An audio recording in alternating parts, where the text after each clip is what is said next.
There is a moment, somewhere on a narrow dirt road cutting through the cedar-covered hills of central Japan, where a man's feet stop feeling like feet. The straw sandals, waraji, woven tight and bound across the top of the foot with thin cords of rice fiber, have been wet since before dawn. The moisture crept in when the column crossed a shallow stream before the sun cleared the ridgeline. By mid-morning, the wet fiber had worked through the fabric wrapping beneath, and now, 6 or 7 hours into the march, every footfall lands on raw skin. The pack on his back weighs somewhere between 30 and 50 pounds depending on his rank and what he's been ordered to carry. The road ahead doesn't end. The road ahead just continues. This is what it actually meant to march in feudal Japan, not the painted scroll image of ranked warriors moving in perfect formation through a golden landscape, not the stylized procession prints where every figure stands erect and composed. The reality was fatigue, weather, blisters, hunger, and the particular kind of mechanical endurance that only repeated exposure builds into a body over years of service. But the question is worth asking precisely because most people assume the answer is obvious. Armies march because they have to get somewhere. That much is simple. What's less obvious is why the distances were what they were, how those distances were sustained, what it cost the men walking them, and what the entire system of movement reveals about how Japanese feudal military culture actually functioned. To understand samurai marching, you first have to understand what samurai were. The word itself covers a much wider range of people than most modern audiences realize. At the top were the great lords, daimyo, who commanded domains, castles, and thousands of retainers. Below them were mounted warriors with their own households and servants. Further down were foot soldiers, ashigaru, who occupied a technically lower tier but who were nonetheless part of the armed military class that structured Japanese society from roughly the 12th century onward, reaching the height of its complexity during the Sengoku period, the era of warring states that lasted through most of the 15th and 16th centuries, and eventually hardening into the formalized hierarchy of the Edo period that followed Tokugawa unification. The samurai class was not a single thing. It was a pyramid with enormous variation in wealth, equipment, function, and lived experience. A mounted retainer in the service of a major daimyo occupied a fundamentally different world than a low-ranking foot soldier carrying a spear and 2 days of rice in a cloth bag. When we talk about marching, we're talking about both of them. We're talking about an entire military organism in motion. Officers on horseback, foot soldiers, porters, servants, camp followers, supply trains, mules, messenger runners, and the vast logistical machinery that kept a Japanese medieval army functional over distance. The 20 miles figure, or more precisely, the range of roughly 15 to 30 kilometers per day that appears in various historical accounts of Japanese military campaigns, is not a uniform rule. It's an average, shaped by terrain, season, army size, urgency, road conditions, and the specific demands of the campaign. Some days columns moved faster, some days they barely moved at all. But the rhythm of sustained long-distance travel at roughly that pace gives us a window into something much larger, the physical logic of warfare in pre-modern Japan. Japan's road network, as such it was, developed primarily during the Nara and Heian periods and was systematically expanded and maintained through the feudal centuries. The major arteries, the Tokaido, Nakasendo, Sonindo, connected the capital and major administrative centers to the provinces. But large stretches of these roads were narrow, unpaved, and poorly maintained by modern standards. They followed the natural topography rather than cutting through it. Bridges were sometimes absent entirely, forcing crossings at fords or by temporary structures assembled on campaign. In mountain country, a road might narrow to a path barely wide enough for 2 men to pass each other without stepping off the edge. An army moving along such a road could not simply pour forward like water. It moved in column, a long, strung-out line that might stretch for several kilometers depending on the force's size. The fastest elements, mounted scouts and messengers, ranged ahead. The main body of foot soldiers and retainers followed at a steady walking pace. At the rear came the supply train, pack horses loaded with rice, salt, dried fish, replacement weapons, and medical supplies, carts where the road permitted, and the slower, heavier elements that determine the column's minimum sustainable speed. That speed, in practical terms, was a walking pace of roughly 3 to 4 kilometers per hour on flat ground.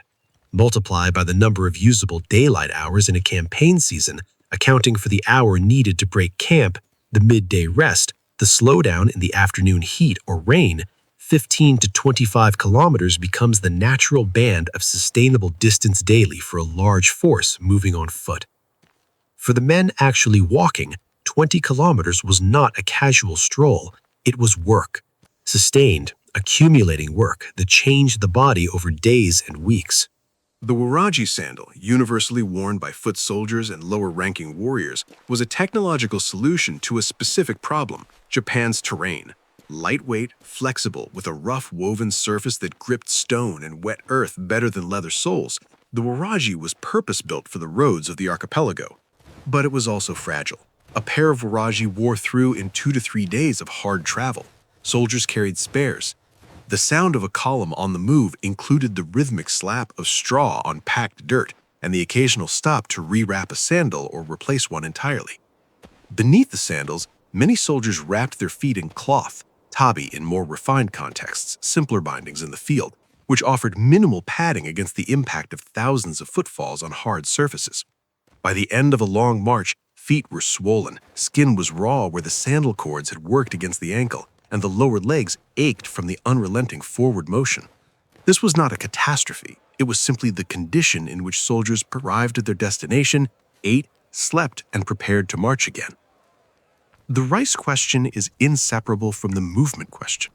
A Japanese soldier on campaign ate primarily rice. This was both nutritional reality and cultural expectation. The staple was cooked in the evening, often in large communal quantities, and a portion was set aside for the following day, dried, compressed, carried in a small cloth bag at the soldier's side. Dried rice or rice balls provided caloric density in a portable form. They could be eaten on the move without stopping. They required no preparation in the field. But rice alone was not sufficient.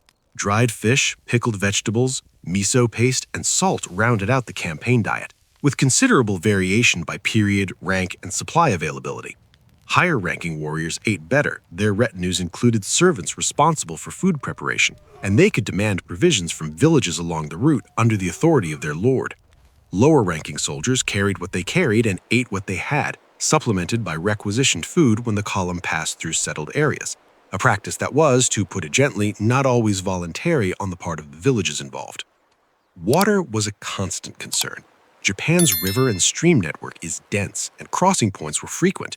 But water quality on campaign, near large moving armies, near temporary camps with inadequate sanitation, was unreliable. Illness from contaminated water was a consistent feature of medieval Japanese campaign life, and dysentery in particular moved through armies with a regularity that military planners had to account for. A column that marched 20 miles one day and lost 30% of its effective strength to intestinal sickness the next was not a functional force. The logistics of water and food were as strategically important as the logistics of weapons. Sleep on campaign was what the terrain and circumstances permitted. At the end of a long march, a large force needed to establish a camp or secure lodging in whatever structures existed at the stopping point. Temples, village inns, manor houses, and constructed field camps all served this purpose at different times. The arrangements followed rank strictly. Senior commanders occupied the best available shelter, sometimes genuine comfort, sometimes merely the least bad option. Mounted retainers found what they could. Foot soldiers slept in the open when necessary, wrapped in travel cloaks, on ground that was often damp, occasionally frozen, and always harder than it looks in paintings. The concern about attack at night, real in active campaign zones, less pressing when the column was moving through friendly territory, shaped how men slept. Weapons were kept close. The perimeter of a camp was maintained by watch rotations. This was not the vigilance of paranoia, but the practical discipline of men who understood that their vulnerability was greatest when they were horizontal and unconscious. The accumulated fatigue of several days of march made deep sleep tempting. The professional habit of keeping one's sword within arm's reach survived the exhaustion. Weather was not a variable that campaigns worked around. It was a variable that campaigns endured. Japan's climate ranges from subtropical in the south to genuinely cold and snowy in the north and at elevation. A campaign moving through the mountains in late autumn encountered not just rain, but sleet, ice on the road surface, and nighttime temperatures that pushed below freezing. The layered clothing that samurai and soldiers wore, multiple cotton and sometimes silk garments under heavier outer layers, provided real insulation when dry. Wet, it became a liability. Heavy, slow to dry, and conducting cold toward the body.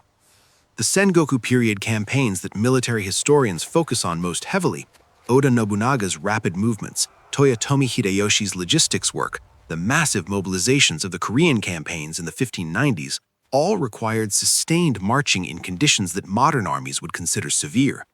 What made those movements possible was not superhuman endurance, it was systematic conditioning. Samurai and soldiers in active service walked constantly, not as training in the modern sense with defined workouts and recovery periods, but as the simple baseline of their existence. They walked to their lord's castle, they walked between postings, they walked on patrol, on escort duty, on inspection circuits. The body that could sustain 20 miles a day, day after day in campaign conditions, had been built by years of that ordinary walking before it ever entered a military column. The physical conditioning was reinforced by strict hierarchy. A force on the march was not a democracy. The column's pace was set by command, and deviation, stopping without permission, falling too far behind, abandoning equipment, was punishable.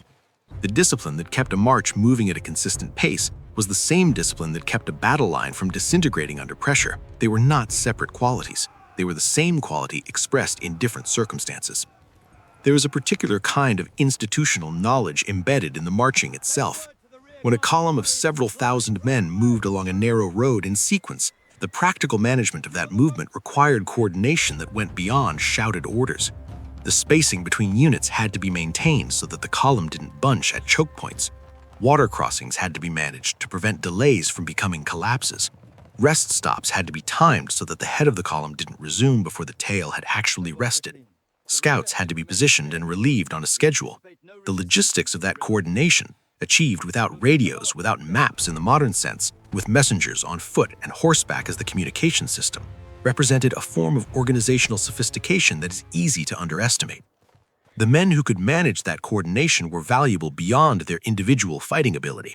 A senior retainer who understood how to move a large force efficiently was an asset that translated directly into strategic capability. Speed on campaign was strategic. Nobunaga's reputation was built in part on his ability to move forces faster than opponents expected.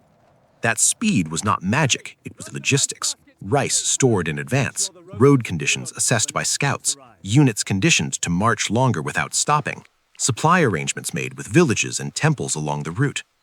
The marching itself encoded information about the landscape. Men who had walked a road once knew it differently than men who had only seen it on a map.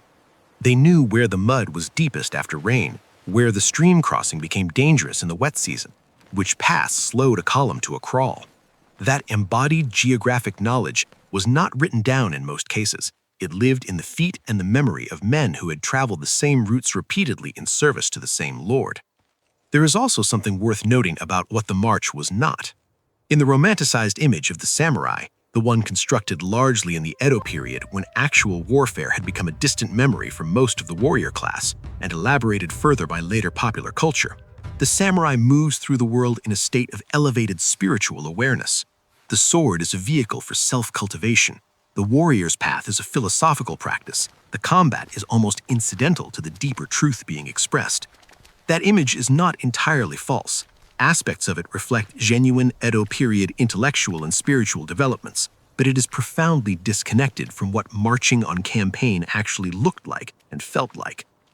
The man walking 20 miles with a pack on his back, wet feet, and 2 rice balls left for the day's eating was not meditating on the nature of impermanence. He was watching the road, managing his feet, keeping pace with the man ahead of him, and calculating how far the column had to go before it stopped. The gap between those two images, the contemplative warrior philosopher and the wet, exhausted, blistered man moving along a muddy road, is not a contradiction to be resolved. It is the actual texture of samurai history. Both things existed. Both things were real. The idealization emerged precisely because the physical reality was so relentlessly unglamorous that it needed something to elevate it. What the marching built was not enlightenment. What it built was a body and a set of habits capable of getting to where the fighting happened and still being functional when it arrived. That is in the end what the 20 miles was for, not for its own sake, not as an expression of warrior spirit or cultural identity, as a practical solution to a practical problem. Armies have to move, movement takes time and costs the body, and a military culture that did not systematically prepare its people for that cost would not survive contact with one that did. The road continues. The Waraji slaps against the packed dirt. The pack settles into a familiar ache across the shoulders. Somewhere ahead, the column is already moving again. If you want to understand what the samurai actually experienced, not the legend, but the life, the place to start is not the sword, it's the road.